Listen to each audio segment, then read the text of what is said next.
안녕하세요. 사단법인 좋은변화 이미래입니다. KB 손해보험과 같이 함께 만든 마음튼트 키트 안내 드리도록 하겠습니다.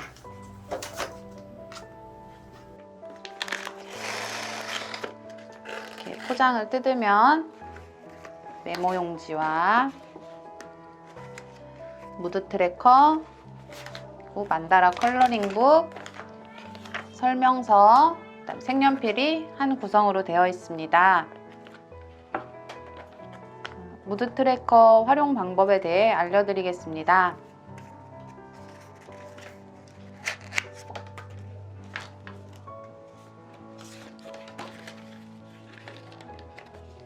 이렇게 세워서 무드 트래커를 설치할 수도 있습니다. 먼저 이 무드 트래커에는 무드 트래커 설명서를 한번 읽어봐 주시고요. 그 다음에 1월 무드 트래커 1월 마음 기록표, 그 다음에 2월 무드 트래커 2월 마음 기록표 해서 12월 달까지 이제 되어 있는 1년치 무드 트래커예요.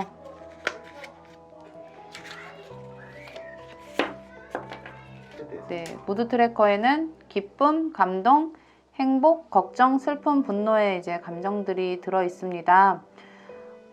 1월 달에는 1월 1일에 내 감정이 어땠는지 여기서 찾고 그거에 맞는 색깔을 색연필로 칠해 주시면 됩니다.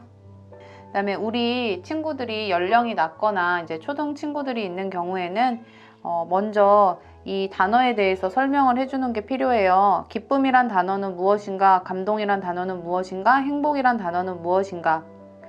처음 시작할 때는 감정에 대한 단어를 어려워할 수가 있어요. 그럴 때는 처음에 시작할 때는 기쁨, 행복, 슬픔, 분노의 감정을 가지고 이제 시작을 해볼 수 있는데요. 분노라는 단어가 조금 어려우면 화가 난다, 화나는 감정이라고 이제 좀 단어를 바꿔서 설명을 해도 좋고요. 그 다음에 처음에는 기쁨, 행복, 슬픔, 분노로 이제 시작을 한다면 오늘 나의 감정은 어땠는지, 기쁨이다라는 것은 이미 이전에 이 활동을 하기 전에 기쁨이라는 단어에 대해서 좀 우리가 선생님과 나눴고, 그 다음에 이 기쁨의 반응에 신체 반응이 어땠는지 나누었을 때 시작할 수 있겠죠. 우리 아이가 이제 학교를 갔다 왔을 때 오늘 하루 어땠는지 일과를 묻고 그저 그랬어요 라는 이제 단어를 많이 사용하기도 해요. 근데 그랬을 때 그거를 찾아주시는 게 이제 선생님의 역할인데, 그래 그러면은 오늘 선생님이 너에게 무슨 말을 했니? 친구들과 오늘 어떤 일이 있었니? 오늘 급식 먹을 때 어땠니? 라는 질문을 통해서 이제 이 감정을 좀 탐색할 수 있도록 한 달 정도는 아이를 도와주는 게 필요할 것 같습니다. 그리고 이제 한 달 동안에 이제 감정을 탐색하고 그거에 대해서 선생님과 함께 경험을 나누고 여기에 무드 트래커에 이제 색칠을 하면서 완성해 가면서 이 한 달이 채워졌으면 그 다음에서는 여기서 단어를 또 추가할 수 있어요. 오늘은 이번 달에는 기쁨, 감동, 행복, 슬픔, 분노 여기 이렇게 하나를 더 추가하고 그 다음 달에는 걱정을 추가하고 이렇게 해서 추가적으로 이제 감정에 좀 더 이제 우리가 표현이 쉬워지면 더 많은 얘기를 나눌 수 있을 것 같습니다. 그리고 이거를 이제 활용할 때는 여기에 이렇게 걸어놔도 좋겠지만 우리가 한 달 정도 기초 작업이 끝나면 이것을 이제 그 벽에다가 여기다 구멍을 뚫어서 고리로 이렇게 연결을 해서 아이들이 스스로 이렇게 쭉 3, 4, 6 해서 스스로 하루가 끝나면 참여하고 갈 수 있도록 우리 모두가 이거를 볼 수 있도록, 그래서 여기서 이 친구가 여기서 초록 색깔이 나타났을 때 서로가 서로한테 얘는 왜 무슨 걱정이 있었지? 라고 이제 묻는 관계를 좀 형성할 수도 있고요. 그래서 이거를 통해서 1년을 채워가면 좋겠습니다. 네. 그리고 뒤쪽에 있는 이 마음 기록표는 이제 이것을 이제 벽에다가 고리로 이제 연결을 하고 여기 데스크에다 이렇게 올려놓는 게 이제 끝이 나면 이 마음 기록표는 선생님과 따로 개인적으로 만났을 때 1월 1주차에 일주일 동안 내 감정 색깔을 돌아보고 어떤 일이 있었는지 좀 스스로 적어보면서 자기를 돌아보는 시간을 가지면 좋을 것 같아요. 질문이 하나 있는데요. 네. 무드 트래커 사용할 때 혹시 주의할 것이 있을까요? 무드 트래커 사용할 때 주의할 거. 아까 말씀하셨던 거 들어보니까 결국 감정을 아이들이 정확하게 표현할 줄 모르는 상황이잖아요. 네네. 그 감정에 대한 것을 잘 이야기해 줄 수 있는 그런 사전 교육이 필요하다는 말씀이신 거죠? 네, 맞습니다. 아이들이 이제 감정에 대해서 우리 친구들은 감정을 배우고 그것을 생각하고 인식하는 것에 대해서 학습하기 전에 먼저 그 아주 어릴 시절부터 학대를 경험했었기 때문에 감정을 느끼고 그것을 표현하고 그것을 설명하는 것이 아주 어색할 수 있어요. 근데 그런 어색한 상황에서 너의 감정을 표현해봐 라고 한다면 아이들한테는 굉장히 이게 숙제처럼 다가올 수 있기 때문에 먼저 우리 친구들이 뭐 집단도 좋고 개인도 좋은데 감정에 대해서 좀 공부할 수 있게 기쁨이라는 건 어떤 것인가, 또 감동이라는 건 어떤 것인가, 우리가 그 슬픔이라는 건 어떤 것인가 단어에 대해서 좀 묻고 그거에 대한 이제 단어적인 설명을 좀 해주고 그거에 대한 경험도 좀 나눌 수 있고, 그리고 그 단어를 이제 적어놨으면 그 옆에다가 그 기쁨의 표정을 그려보고 슬픔의 표정을 그려보면서 이 감정 단어와 좀 친해지는 작업을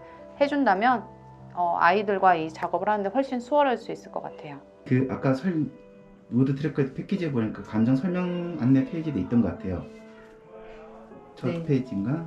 거기 있었죠? 네, 맞습니다. 거기 아마 예시는 될 것 같지만 아마도 설명은 선생님의 자세한 설명이 좀 붙으면 아이들 좀 더 이해할 수 있겠죠? 네, 맞아요. 이제 우리 초등학교 고학년이나 이제 중학교 친구들 같은 경우는 기쁨이라는 단어가 즐거움과 웃음을 줘요라는 단어를 읽고 쉽게 알 수 있겠지만 이제 우리 초등학교 저학년 친구라든지 그리고 학대 트라우마로 인해서 뇌손상이 된 친구들 같은 경우에는 기쁨이라는 단어를 여기서 이제 참고하는 것도 좋지만 실제로 좀 이렇게 단어를 좀 찾아보시고 그거에 대해서 신체 반응이 어떤지 그리고 어떤 경험이 있었는지 선생님도 좀 경험을 나눠주고 아이들도 그 경험을 찾는 것을 도와준다면 아이들이 이 무드 트래커 하기에 훨씬 수월하겠죠. 이 무드 트래커는 이 다음 설명할 만다라 컬러링보다는 조금 더 가볍게 갈 수 있는 아이템인 거죠?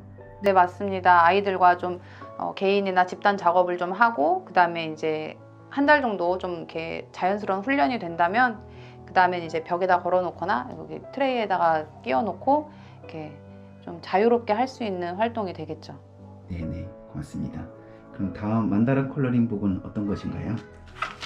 네, 만다라 컬러링 북은 총 이렇게 4가지가 되어 있네요. 이것 중에서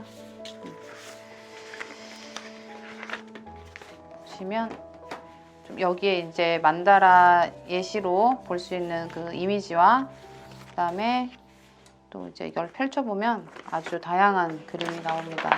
작은 거, 큰 거, 또 피랍이 강한 거, 피랍이 약한 거, 그리고 좀 자세한 표현이, 섬세한 표현이 가능한 것과 좀 단순하게 작업할 수 있는 것들이 이제 있습니다. 근데 이 만다라 같은 경우는 개인적인 작업을 하는 것으로 좀 추천을 하고요. 근데 이제 개인적으로 이제 아이와 둘이서 이제 작업을 한다면 좀 조용한 공간에서 이렇게 낮은 음악, 잔잔한 음악을 좀 틀어주고 조용한 공간에서 편안하게 작업할 수 있는 그 작업이 필요합니다. 그리고 만다라에 대해서는 이제 우리가 이제 채색한다는 걸로 쉽게 이제 적응할 수 있겠는데 아까 말씀하셨던 게 이제 무드 트래커는 조금 자유로운 분위기일 수 있지만 만다라 컬러링 북은 아이들과 라포가 충분히 형성되고 조금 조용한 분위기에서 아이가 집중할 환경이 필요하다는 말씀이신 거죠? 네. 그러면 이게 뭐 아까 피랍이라고 하셨는데 결국 그 형태가 복잡하거나 단순한 거 있는데 그것을 어떻게 활용해서 사용하면 제일 좋을까요? 일단 만다라 같은 경우는 이렇게 그 자유롭게 표현하고 또 이렇게 원 중심으로 그릴지 아니면 원 밖에서 그릴지 이제 그 자유롭게 표현하는 것이 좀 그 불편하고 어려운 친구들이 있을 수가 있어요. 감정을 표현하는 것이나 또 자기를 표현하는 거에 익숙하지 않은 친구들 같은 경우는 그 전에 이제 제일 중요한 거는 밑작업이 좀 필요해요. 이 친구와 좀 라포를 형성하고 그다음에 그 어떤 작업을 할 건지 좀 설명해주고 그다음에 여기 이 그림을 제시하고 만다라가 무엇인지 설명해주고 환경이 다 조성된 후에 그렇게 되고 그다음에 이 주변 환경이 조금 조용하고 네. 이제 담당 선생님하고 아이가 충분히 라포가 형성된 가운데 이 컬러링북을 활용할 때 이 사용법에 대해서 그냥 아이들 보고 마음껏 칠해보라고만 지시하면 되나요? 아니면 어디서부터 어디까지 해보라고 이렇게 좀 가이드를 주는 게 좋은가요? 만다라를 이제 처음 할 때는 이게 선생님과 아이와 그 시간 약속을 하는 게 필요해요. 뭐 초등학교 저학년 친구다, 뭐 좀 고학년 친구다, 앉아 있는 것이 가능하다, 앉아 있는 것이 좀 어렵다라는 친구들과 이제 그런 관계를 이제 봐서 이 친구는 한 30분 정도 이 작업을 할 수 있다고 판단이 된다. 라고 생각되면 한 30분 정도 이 작업을 하기로 이제 먼저 약속을 하고 어떤 작업을 하기로 하고 자유롭게 일단 표현하라고 해요. 그러면은 이 친구가 뭐 원 가운데서부터 시작하는 것이 이제 순서인데 그거는 자유로워요. 원에서부터 시작해도 되고 또 여기 끝에 부분에서 시작을 해도 되고 또 여기서 색깔을 겹쳐도 되고 또 이 원에 대해서 내가 그 사람의 얼굴을 표현하고 싶은데 또 새로운 뭐 눈동자를 그리거나 입을 그리거나 하는 것도 괜찮고요. 전체적으로 이제 한 원색으로 칠한 다음에 여기다가 자기가 원하는 그림으로 채색을 해도 좋습니다. 이것은 이제 색깔이라든지 뭐 문양에 따른 의미 그리고 그리는 순서, 문양의 개수 이런 거에 따라서 좀 해석이 달라지는데 다 그리고 난 후에 아이와 이제 좀 이야기를 나누면서 이건 어떤 것인지 어떤 의미를 나타내는지 어떤 경험에 있었는지 어떤 생각을 했는지 이런 질문들을 통해서 나눌 수 있는 이제 기회가 되겠죠. 그러니까 결국 이제 색을만 칠해서 되는 것이 아니라 색을 칠하고 나서 왜 이렇게 색을 표현했는지 간단한 질문을 주고받으면서 아이들의 심리 상태를 확인하신다는 말씀인 거죠? 네, 그렇죠. 이제 여기를 이제 내가 뭐 빨간색으로 칠했고 여기 초록색으로 칠했다면 이건 어떤 건지 설명해 줄 수 있을까? 또 좋고 제목을 붙여보면 뭐가 있을까라고 해서 뭐 제목을 붙이고 이것은 뭐 꽃이고 이것은 나뭇잎이에요 라고 하면서 그런 꽃과 나뭇잎이 왜 떠올랐어? 어떤 의미를 가져? 라는 이제 질문을 통해서 아이와 이제 좀 대화를 이어나갈 수 있고 심리적인 상태를 확인할 수 있겠죠. 결국 표현한 색이나 생각했던 모양이 현재 아이의 마음 상태를 이해하는 데 도움이 될 수 있겠네요. 네, 도움이 될 수 있습니다. 일반적인 선생님은 그걸 정확하게 이해하거나 판단하기는 어렵겠지만 그 각 쉼터에 있는 선생님들은 그 아이의 심리 상태를 좀 파악하는 데 도움이 될까요? 네, 이제 개인적으로는 아이와 이제 기본적으로 이 만다라 작업을 통해서 관계를 형성하고 이 아이의 심리를 파악하고자 하는 것보다는 좀 순서를 바꿔서 아이와 관계를 먼저 좀 형성을 한 후에 라포가 형성이 되고 그다음에 이 만다라 구조화가 정해진 다음에 이 만다라 작업을 한다면 아이도 또 선생님도 이 작업을 하는 내내 아이의 심리 상태를 조금 들여다볼 수 있는 도구가 될 수 있고요. 그다음에 그 가장 중요한 건 우리가 업무 속에서 굉장히 바쁘게 생활하고 있는데 아이 음악을 틀어주고 나는 이제 행정 업무 하러 30분 동안 행정 업무를 하러 가는 것이 아니라 음악 속에서 아이가 이제 이 작업을 통해서 어떤 색깔을 먼저 꺼내는지 또 어떤 색깔에 피랍이 강한지 어떤 색깔을 또 어떻게 표현했는지 순서도 이제 아이한테 중요한 작업이라고 생각해요. 그래서 꼭 선생님이 착석하셔서 아이를 관찰해 주시고 관심을 가지고 아이를 지켜봐 주시는 게 중요합니다. 이게 무조건 다 많이 하는 게 중요한 것이 아니라 한정을 하더라도 선생님과 충분한 시간을 가지고 하는 게 중요하겠네요.